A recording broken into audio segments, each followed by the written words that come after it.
aha mukoro gwo kutongoza okwombeka enju okupangisa ogubira eishomereri mukuru w'eishomero Father Emmanuel Kakaga agire ngo habiremu okucumbagira kwingi ahabwa abatwire nibabahereza obuyambi okwemereza nikwo kwenda ngo batehe entebeekanisa y'okutungura entasya egenderire okugumizamu nekora aha mirimo y'eishomereri.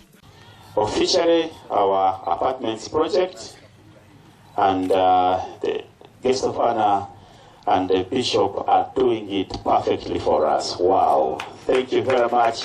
Let us give a very loud hand clap.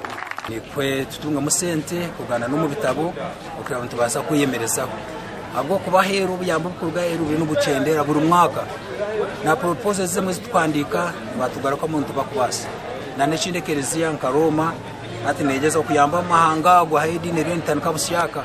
Ayibatarabanizi bwenkentaru terrorism ebibyona ati tungo kutunjira obuyambi ka seminary kumara emyaka 5 na 9 ayi twishire tukuzire tushemere ko yemerezaho nicerizo batwatungorizaho ebyo project sibiri ekitabo cy'ebizina kandi no kwombeka amajwa go kwandisa tujya kutandika project yo kwombeka enju na mbere seminary yo so kuyasente sente zijya giyamba ukozese mirimo seminary yo kandi bakuza abana baitu reto wabo imbasima muno sabinywana abantu barhanga mutiyambe twatanize tunga sendezana.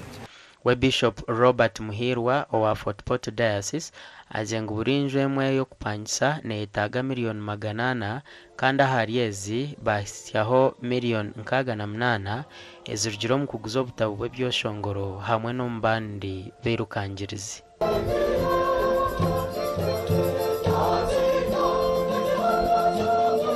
However, we need about 400 million to be able to put up one apartment which has some rooms for people who can rent.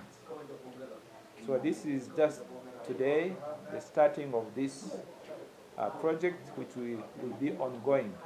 St. Mary's Seminary neyo kwombeka amaju garukika 5 omu myaka 10 yonka. Gasha kwa Doreen Nasima, Fort Portal.